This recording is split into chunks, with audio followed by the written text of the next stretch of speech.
Harshada, big market voices में आज हमारे गेस्ट जो हैं ट्रस्ट म्यूचुअल फंड के सीईओ मिहिर वोरा जुड़े हैं। जी हाँ, ट्रस्ट म्यूचुअल फंड मिहिर काफ़ी समय से हमारे साथ पहले किसी दूसरी कंपनी के तौर पे आते थे और अब एक नए रूप में मिहिर हमारे साथ जुड़े हैं। मिहिर जी, गुड मॉर्निंग। तो लाइफ इंश्योरेंस कंपनी से वापस एक म्यूचुअल फंड में, तो ये मूव कैसा रहा आपका?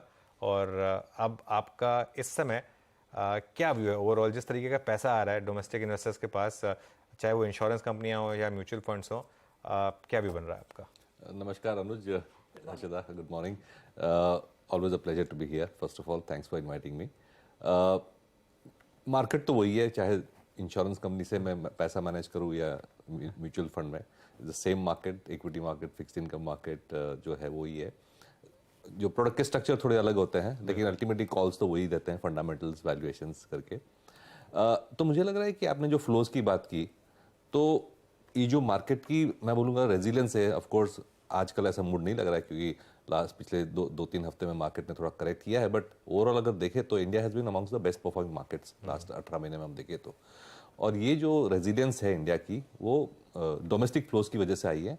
एफआईआईएस का तो काफ़ी सेलिंग चल रहा है, अभी भी हम देख रहे हैं कि एफआईआई नंबर्स तो नेगेटिव आ रहे हैं, बट ये जो लोकल सेविंग्स पूल है उसमें दो चीज़ है। एक तो एक पूल लार्ज है और with in that pool financialisation of savings ज़्यादा हो रही है जो, और उसमें हम देख रहे हैं कि एसआईपी फ्लोज हैं, इंश्योरेंस कंपनीज के जो रेगुलर प्रीमियम्स हैं, एनपीएस जो है नेशनल पेंशन स्कीम, और ईपीएफओ, वो भी अब काफ़ी सिग्निफिकेंट प्लेयर्स हो गए हैं। तो जो पहले मैं कहूँगा 10-15 साल पहले सिर्फ एफआईआईस पे मार्केट डिपेंड कर रहा था, अब ये डोमेस्टिक पूल जो है वो भी मार्केट को काफ़ी अच्छी तरह से सस्टेन कर रहा है, और इसकी वजह से हम देखें तो मार्केट की वॉलेटिलिटी भी काफ़ी कम हुई है। बिल्कुल, तो मार्केट की वॉलेटिलिटी काफ़ी कम हुई है, लेकिन फिर भी इस समय जो वॉलेटिलिटी चल रही है, खासतौर से ब्रॉडर मार्केट में, जो हमने देखा था पिछले महीने भी एक बार इंडेक्स 1000 पॉइंट नीचे था, फिर पिछले हफ्ते भी एक हमने 1000 पॉइंट का मूव देखा था फ्राइडे को, लेकिन 500 पॉइंट की रिकवरी आ गई थी। आपके हिसाब से अब इस समय मिड कैप्स में क्या करना चाहिए? क्योंकि एक बहुत बड़ी रैली देखी थी हमने मिड कैप्स और स्मॉल कैप्स में। बिल्कुल। फर्स्ट ऑफ ऑल, जैसे आपने कहा, मिड कैप और स्मॉल कैप का परफॉर्मेंस बहुत अच्छा रहा है पिछले 12 महीनों में। लार्ज कैप के कंपैरिजन में ऑलमोस्ट 20% ज़्यादा रिटर्न्स दिए हैं इंडेक्स लेवल पे, और स्टॉक्स लेवल पे तो काफ़ी ज़्यादा परफॉर्मेंस आई थी। लेकिन मैं ये नहीं कहूँगा कि अभी ओवरऑल सिचुएशन ऐसी है कि कोई स्टॉक पिकिंग अपॉर्चुनिटीज़ नहीं है, क्योंकि मिड कैप और स्मॉल कैप का एडवांटेज ये है कि जो सबसे ज़्यादा फास्ट ग्रोइंग और अपकमिंग सेक्टर्स होते हैं वो टिपिकली लार्ज कैप में रिप्रेजेंट नहीं होते हैं। तो हम इंडिया के बारे में तो हम कितने सारे सेगमेंट की बात कर सकते हैं, बट वो सारे सेगमेंट आपको निफ्टी 50 या टॉप 100 स्टॉक्स में नहीं दिखेंगे। आपको मिड कैप और स्मॉल कैप में ही स्टॉक पिकिंग करनी पड़ेगी। तो ये अपॉर्चुनिटीज हमेशा रहेंगी। ऑफ कोर्स कभी कभी ओवरशूट हो जाता है, अंडरशूट हो जाता है, लेकिन ये नहीं कहना चाहिए कि मिड कैप और स्मॉल कैप में अपॉर्चुनिटीज नहीं है। इस समय लार्जली मीर जी निवेशकों के बीच अप्रोच क्या है? क्योंकि हम सब जानते हैं जो पूरा पैसा आया है या फिर जो मार्केट में तेजी आई थी, वो डोमेस्टिक इंस्टीट्यूशनल इन्वेस्टर्स और रिटेल निवेशकों का जो लगातार जज्बा था कि इक्विटी मार्केट्स में पार्टिसिपेट करना है, उसके बदौलत था। ऐसे करेक्शंस बहुत कम मिलेनियल्स ने शायद देखे होंगे। तो क्या कुछ रिडेम्पशन प्रेशर का कुछ डर देखने को मिला है? क्या इंक्वायरीज आने लगी हैं कि और पैसा डाले या निकाले? इस समय रुझान क्या है? इन्वेस्टर्स का मूड कैसे आप लोग भाप रहे हैं? देखिए, अभी तो इसको मैं करेक्शन नहीं कहूँगा। अभी तो हार्डली 5-6% का ऊपर से करेक्शन मार्केट या इंडेक्स लेवल पे करेक्शन हुआ है, तो ये कुछ सिग्निफिकेंट नहीं है। हमने देखा है कि नॉर्मल 5-10% तो साल में एक दो बार ऐसे करेक्शंस आते ही हैं। करेक्शंस कहे, अप मूव कहे, जो भी, बिकॉज करेक्ट होता है, अप मूव होता है, तो ये तो अभी बहुत नॉर्मल है। ऑफ कोर्स ग्लोबल सिचुएशन अगर ज़्यादा खराब होती जाती है और मार्केट और ज़्यादा 10-15% गिरता है, तो उसको मैं एक वो कहूंगा कि इसको करेक्शन कहते हैं। अब तो ये नॉर्मल वॉलेटिलिटी है मेरे ख्याल से, तो रिडेम्पशन का कोई प्रेशर नहीं है। हमने देखा है कि अगर रोलिंग 12 मंथ या 24 मंथ बेसिस पे नेगेटिव रिटर्न्स दिखने लगते हैं पोर्टफोलियोज में लोगों के, तब जाके लोग क्वेश्चन उठाते हैं, वरना ये 1-2 महीने के नेगेटिव रिटर्न से इतना फर्क नहीं पड़ता।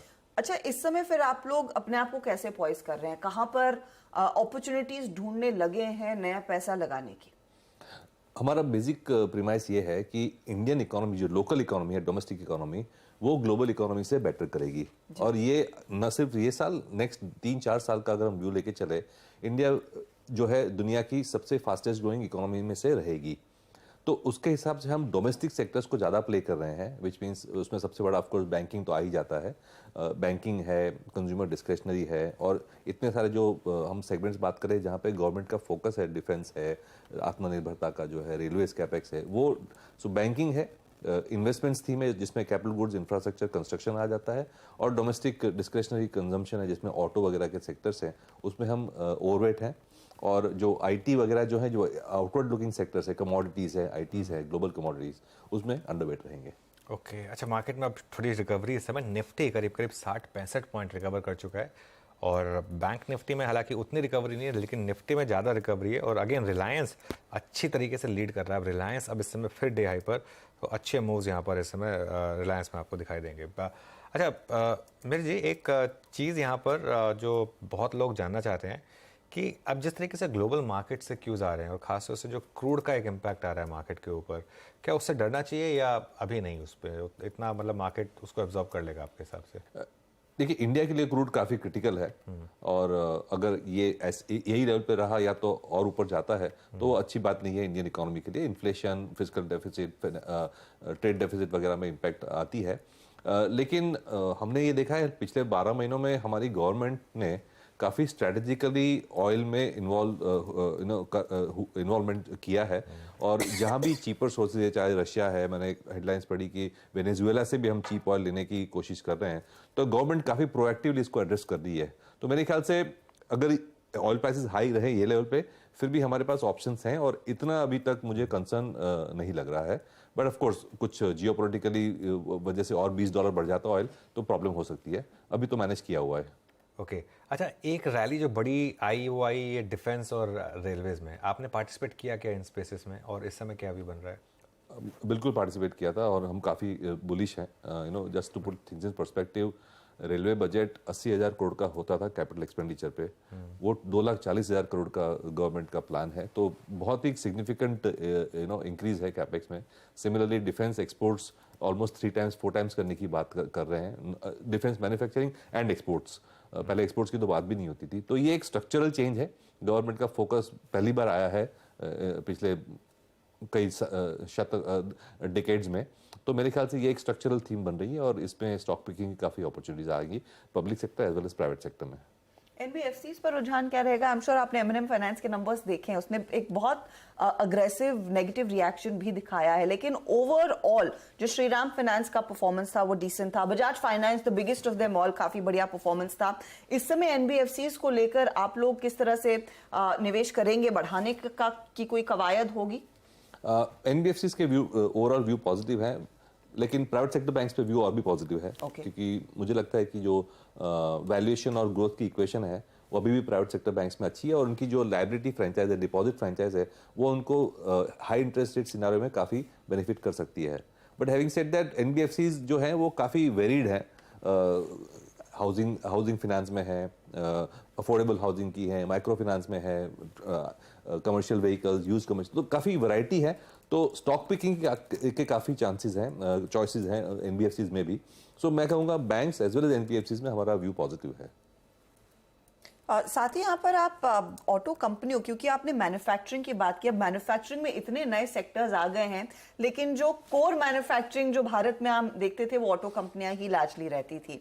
अब दिवाली में ऑफ कोर्स कंपनी एक्सपेक्ट कर रही हैं कि कुछ पिकअप देखने को मिलेगा, दशहरा सेल्स में कुछ इंप्रूवमेंट था वॉल्यूम में, लेकिन अर्निंग्स वाइज किस तरह की डिलीवरी रहेगी? और क्या अभी भी आपको लग रहा है कि जो अल्फा मिलेगा वो लार्जली वो ईवी सेक्टर वाले स्टॉक्स में मिलता हुआ दिखाई देगा, या फिर एक ही पेंट ब्रश से आप आइडेंटिफाई करेंगे इन स्टॉक्स को? देखिए, लॉन्ग टर्म में तो ऑफ कोर्स जिनके पास ईवी प्रोडक्ट्स अच्छे हैं, चाहे वो 2 व्हीलर्स में हो या कार्स में, उनको बेनिफिट होगा। बट ये मैं कहूँगा 5 साल की स्टोरी है, बियॉन्ड 5 ईयर्स की। शॉर्टर टर्म में मेरे ख्याल से मॉडल लॉन्चेस और जो प्रीमियम कार्स हैं जहाँ पे ज़्यादा डिमांड है, उसमें जो अच्छा मॉडल लॉन्च कर पाते हैं उसको बेनिफिट होगा, कार्स में खास करके। 2 व्हीलर्स में अनफॉर्चुनेटली जो लोअर एंड है वहाँ पे अभी तक हमने इतनी ट्रैक्शन नहीं देखी है डिमांड में, शायद ये रूरल इकोनॉमी की रिफ्लेक्शन है। तो मैं कहूँगा ऑटो सेक्टर ब्रॉडली एक के शेप रिकवरी दिखा रहा है, जहाँ पे जो वैल्यू सेगमेंट है वो ग्रो नहीं कर रही है, चाहे वो कार की वैल्यू सेगमेंट हो या टू व्हीलर्स हो, इतनी ग्रो नहीं कर रही है, बट प्रीमियम सेगमेंट्स अच्छा ग्रो कर रही है। तो जो कंपनीज के पास अच्छे प्रीमियम मॉडल्स हैं, खास करके एसयूवीज में, उनकी जो है प्रोस्पेक्ट ज़्यादा बेटर है। इनफैक्ट एक चीज मैं आपसे पूछने वाली थी, जो प्रीमियमाइजेशन की स्टोरी है, अब उस के शेप में भी वो के में भी एक के उभर कर आ रहा है कि सबसे ज्यादा प्रीमियम एंड की गाड़ियां या फिर प्रोडक्ट्स बड़े आसानी से आज लोग खरीद रहे हैं, लेकिन ये ओवरऑल इकोनॉमी पर क्या इम्पैक्ट डालता हुआ दिखाई देगा? क्योंकि यही होता है ना कि सारा जो बड़ा खर्चा हो रहा है वो अमीर में भी अमीर कैटेगरी में हो रहा है। बिल्कुल, तो ये डिजायरेबल नहीं है लॉन्ग टर्म के लिए, बट एटलीस्ट कोई सेगमेंट तो ग्रो कर रहा है, और टिपिकली ये होता है कि एक सेगमेंट ग्रो करता है वो फिर बाकी सेगमेंट्स को खींचता है। ओके, बिल्कुल। अच्छा, एक बार जरा बॉम्बे स्टॉक एक्सचेंज का स्टॉक वापस लेकर आइए, और फिर इंटरडे लो से शानदार रिकवरी यहाँ पर इस स्टॉक में। मेरे ये स्टॉक मार्केट से रिलेटेड जो भी स्टॉक्स रहे हैं, कैपिटल मार्केट से रिलेटेड, इनफैक्ट ब्रोकरेजेस हो गई, डीपीज, ये सब ने शानदार आउट परफॉर्मेंस दिखाया है। कोई पोजिशनिंग है आपकी यहाँ पर, इन्वेस्टमेंट्स हैं क्या आपकी? बहुत ज़्यादा सिग्निफिकेंट एक्सपोजर नहीं है, क्योंकि most of them are in the small cap और मिड कैप स्पेस। लेकिन आई थिंक अगर थेमेटिकली देखें तो ये जो हमने जनधन आधार का जो कॉम्बिनेशन है, जिसकी वजह से फाइनेंशियलाइजेशन बहुत इजी हो गया है। आप अगर 10 साल पहले देखें तो फिजिकल फॉर्म्स भरने पड़ते थे ब्रोकरेज अकाउंट खोलने के लिए, बैंक वेरिफिकेशन करनी पड़ती थी। अब 1 क्लिक में आप विद इन 5 मिनट्स आपका ब्रोकरेज अकाउंट खुल जाता है, और हम देख रहे हैं कम से कम 10 से 20 लाख अकाउंट्स हर महीने खुल रहे हैं, डीमैट अकाउंट्स, ब्रोकरेज अकाउंट्स करके। तो ये जो है एक ट्रेंड है, वो काफ़ी बेनिफिट करता है, और उसमें सारे participants in the value chain को बेनिफिट होगी। ऑलराइट, बहुत बहुत शुक्रिया मीर जी आज हमारे साथ जुड़ने के लिए और हमसे बात करने के लिए। धन्यवाद। एक छोटा सा ब्रेक लेंगे। मार्केट में इस समय अच्छी रिकवरी, निफ्टी इनफैक्ट ग्रीन में आने की तैयारी कर रहा है, बस सिर्फ 14 पॉइंट रेड में रह गया है। लोअर लेवल से शानदार रिवर्सल इस समय निफ्टी में, अब करीब 94 पॉइंट की रिकवरी यहाँ पर। एक छोटा सा ब्रेक लेंगे, उसके बाद लौटेंगे तो यूनियन बैंक ऑफ इंडिया के एग्जीक्यूटिव डायरेक्टर नितेश रंजन से होगी एक खास चर्चा।